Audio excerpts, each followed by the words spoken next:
যখন আপনি একটা নতুন ফোন পারচেস করবেন ভাবেন, তখন একটা ফোনের মধ্যে আপনি কি দেন?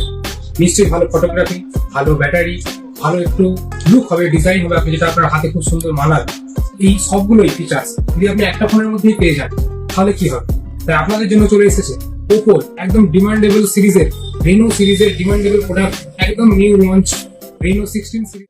এই মডেলটিতে থাকছে 50 মেগাপিক্সেল টেলিফটো জুম 3.5x এবং এর যে ফ্রন্ট ক্যামেরাতে থাকছে 50 মেগাপিক্সেল আলট্রা ওয়াইড ক্যামেরা, যেটা ফিল্ড অফ ভিউ 100 ডিগ্রি। তাই আপনাদের জন্য বেস্ট ফটোগ্রাফি ফোন হচ্ছে রেনো 16। ব্লগ কিংবা রিলস যাই বানান না কেন, থাকছে 4K ভিডিও রেকর্ডিং সাপোর্টেড। এবার হলো তো ফোনটা বেস্ট ফটোগ্রাফি ফোন। ফোনটার যে ডিজাইন, একদম কম্প্যাক্ট সাইজের 3D টেকনোলজি দিয়ে হলোভার্স ডিজাইন, যেটা একদম দুর্দান্ত লুক দেবে আপনার হাতে। আপনারাই দেখে বলুন, ডিজাইনটা একদম যেরকম ডিজাইনেও সুন্দর, তেমন পারফরমেন্সও খুব সুন্দর এবং স্মুথ। আর এটা মোবাইল প্লাজা থেকে আপনি 0 ডাউন পেমেন্টে 18 মাসে কেনার সুবিধা পেয়ে যাবেন মোবাইল প্লাজাতে। আর আপনারা অবশ্যই বলবেন এই ফোনটার ডিজাইনটা কিরকম লেগেছে কমেন্ট বক্সে।